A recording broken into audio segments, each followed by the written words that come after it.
Bonjour, ici Julie Massaro. Je reçois souvent des questions par rapport au type de prêt ou au type de financement pour démarrer des garderies.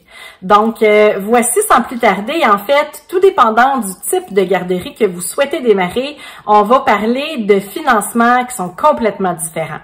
Alors, là, évidemment, je ne remplace pas votre banquier, j'essaie juste de vous donner des trucs, des astuces afin que vous puissiez y voir plus clair.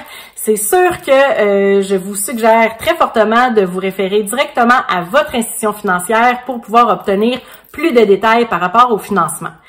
Mais grosso modo, ça peut ressembler à ceci. Alors, pour les gens qui souhaitent démarrer une garderie en milieu familial, en fait, comme la garderie sera à l'intérieur de votre résidence qui vous appartient et où, si jamais vous êtes en logement et que le propriétaire est d'accord, vous pouvez démarrer une garderie en milieu familial à l'intérieur de votre logement. Donc, quoi qu'il en soit, comme c'est au niveau personnel, le prêt, le financement que vous allez obtenir sera au niveau personnel, donc à votre nom personnel.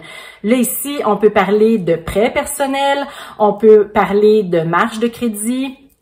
Si jamais vous avez une hypothèque sur la maison et que vous avez payé quand même assez de liquidité et que vous avez certaines options quant à votre prêt hypothécaire, il y a possibilité d'aller chercher l'équité, donc le montant qui a déjà été payé sur le prêt hypothécaire et de remonter le prêt hypothécaire. Comme ça, vous allez avoir de la liquidité pour pouvoir réaliser votre projet. Vous n'avez pas besoin de mise de fonds personnelle quand vous souhaitez démarrer une garderie en milieu familial, parce que ça va être un prêt personnel, une marge de crédit ou l'équité qui a été sélectionnée sur votre prêt hypothécaire. Pour ce qui est des taux d'intérêt, ça va dépendre du type de crédit que vous allez aller chercher parce que les taux fluctuent dépendamment de si vous allez chercher l'équité sur votre hypothèque. Les taux hypothécaires sont pas les mêmes que les taux de marge de crédit et les taux de marge de crédit ne sont pas les mêmes que les taux de prêt personnel. Alors, ça sera à vous de voir l'option la plus intéressante pour vous avec votre banquier. Pour ce qui est des gens qui souhaitent démarrer une garderie en installation, donc que ce soit un CPE, une garderie en installation subventionnée ou encore une garderie en installation non subventionnée, on va parler de financement entreprise ou de financement commercial. En fait, ça va être le type de prêt qui est habituellement recommandé pour financer des garderies. C'est un prêt PPE, donc un prêt aux petites entreprises. Le taux varie également tout dépendant du moment où vous contractez le prêt. Et vous aurez obligatoirement besoin d'une mise de fonds qui varie dépendamment de votre dossier, dépendamment de votre crédit personnel, même si, on va le voir dans quelques instants, ça n'a pas rapport avec votre crédit personnel, et dépendamment du plan d'affaires que vous allez présenter, parce que c'est obligatoire de présenter un plan d'affaires qui inclut des prévisions financières pour vos opérations des 2 à 3 premières années. Alors, pas de plan d'affaires, pas de financement. Et pour en revenir à la mise de fonds, ben, tout dépendant du dossier, tout dépendant de votre institution financière, vous aurez besoin d'une mise de fonds qui varie entre 10 et 15% du montant total du prêt demandé. Donc, si on fait un chiffron, si vous souhaitez avoir 200 000 $, ben, vous devrez avoir une mise de fonds d'au moins 20 000 $ à présenter au banquier. Vous devez savoir que ce prêt-là est garanti par le gouvernement à 85%. Donc, c'est pour cette raison-là, habituellement, que le banquier vous demande une mise de fonds de 10 à 15% du prêt pour pallier la différence. Également, soyez pas surpris si le banquier vous demande une caution personnelle sur le prêt.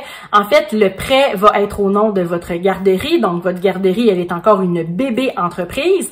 Le banquier veut s'assurer que malgré les beaux chiffres que vous avez indiqués, que la garderie sera rentable. Donc, il se peut que, même si le prêt est au nom de votre garderie, ça se peut que le banquier vous demande un 10 000 ou un 15 000 ou un 20 000, en tout cas, ça sera négocié avec lui, de montant en caution personnelle. Ça veut dire que si jamais il arrive une catastrophe, la garderie elle ferme pour X, Y raison, le gouvernement va venir rembourser le prêt à 85% et le banquier va venir vous demander la portion du montant que vous avez cautionné personnellement. Alors, vous perdrez pas votre maison, vos placements, votre chat, votre chien, votre mari. Non, je blague là.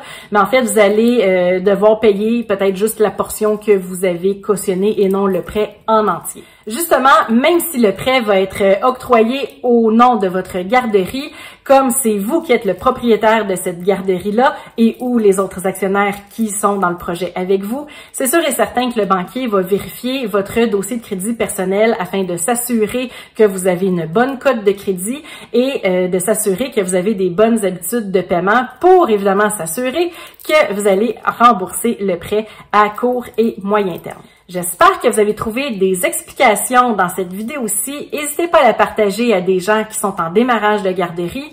Pour plus d'accompagnement, vous pouvez visiter mon site internet www.juliemassaro.com pour pouvoir avoir des séances de consultation privée ou encore adhérer au programme d'accompagnement au démarrage de votre garderie Rescousse.